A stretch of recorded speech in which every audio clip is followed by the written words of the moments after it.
Hello and welcome. This is Claudia Sky, and in this video today I'm going to share my perspective on soul loss, soul retrieval, and soul remembrance.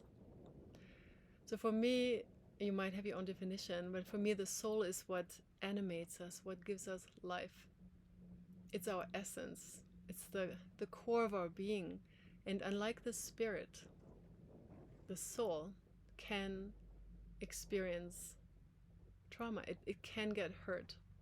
And sometimes when an experience is too difficult, it will splinter. A part of our soul can break off and is now no longer available to guide us and to be part of our life experience from there on forward, unless we remedy that.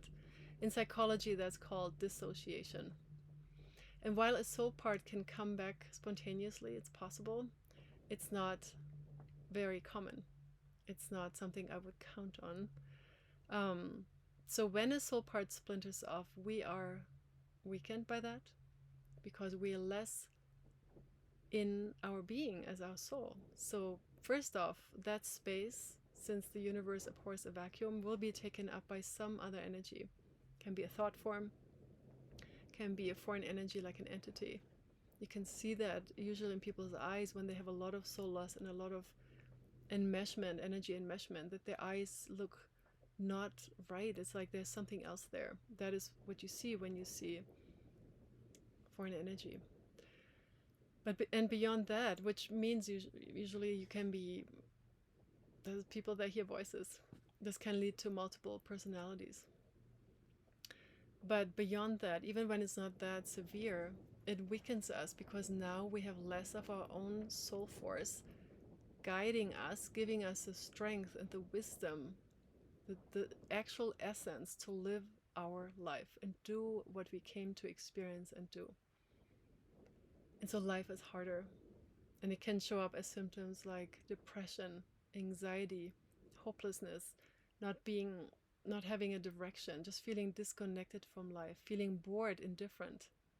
This is a soul malady, and I see it collectively in the West, in the industrialized countries, because we are not guided, for one, to connect with our soul, to trust the language of our soul that speaks to the heart through our emotions, for one. So we're disconnected from that in the first place, but also we don't have the awareness of how to help someone that has experienced soul loss. In indigenous and tech cultures, let's say a young man goes to war. If that warrior came back with soul loss, with less than who he was when he left, the elders and medicine people in the tribe would recognize this, and they would do a healing ceremony to help him to bring back his soul part, because they understood that they needed to be, every member of the tribe needed to be there as fully as they could be for the tribe to survive. In our Western world, we don't have that so much. Yes, we have shamanic practitioners, and I did a long training, and I worked as that for a number of years. And while it's absolutely possible to do that for someone when they're ready, I also saw in my own experience, and as well as with clients, that there has to be a certain participation for this to go as deep as it wants to, in my experience. So soul retrieval means the shamanic practitioner literally enters into a trance state and journeys into these subtle realms and retrieves, brings back that soul part to help the client be more whole. And that can absolutely work, and sometimes it's not enough.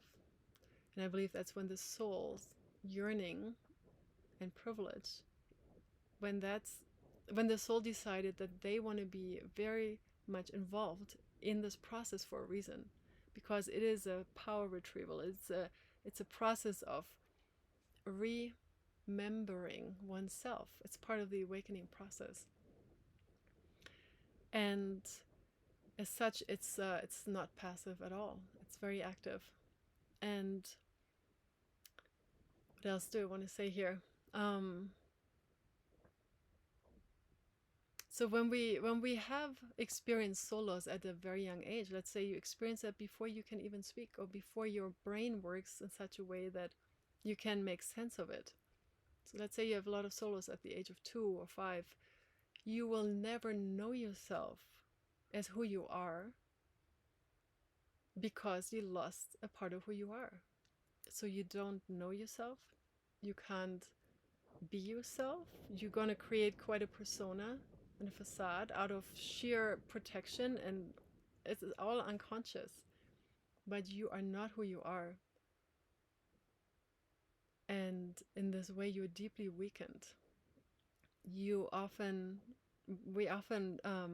begin to be more controlling because there's a part of us that understands that there's something that's harder here, and so we compensate. We become type A personalities. We become manipulative. We try to make up for the loss of our essence by being more in the mind and being not, well, we're just less connected with the truth of our being, with our essence. And that is not just, that's very hard and no fun, because a part of us recognizes there is something going on. There's this longing and this perceived emptiness, depending on the degree, that we know something is missing and we cannot put our finger on it until we have the experience of soul remembrance, where more and more of us is back home with us. And then suddenly we feel relaxed in our being. We're naturally able to love ourselves, which before seemed like something, like a concept, but we couldn't do it.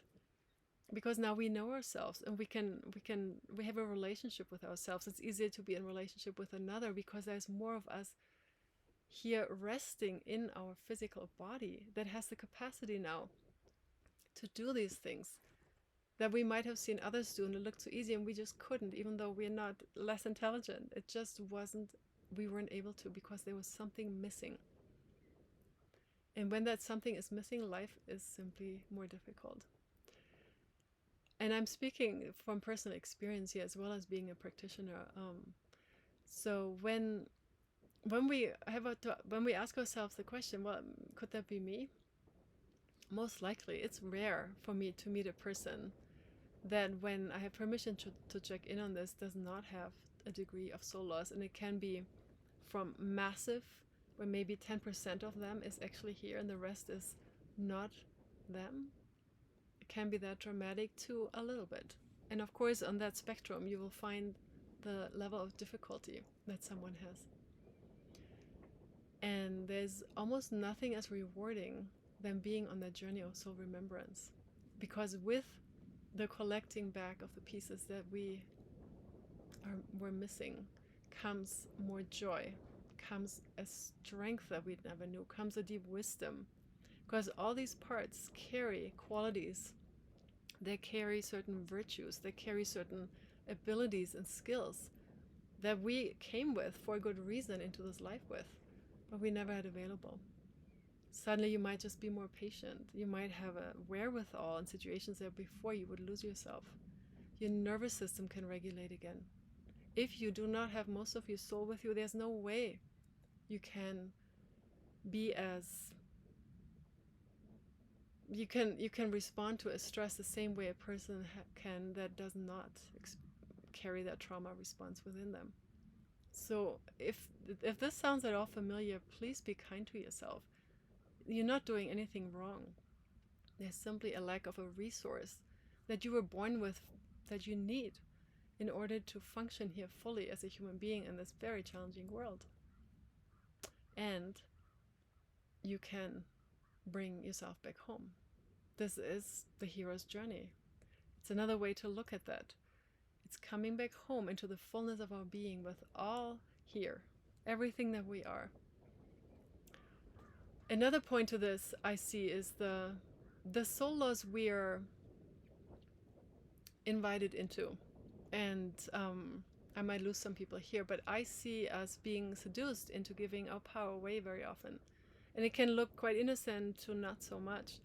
But every time that we are coerced into making a decision or saying or doing something that is not truly in alignment with our core values, but we do it because others do it, or because we want to support the whole, we have to ask ourselves, is this true for me? Is this really resonating deeply?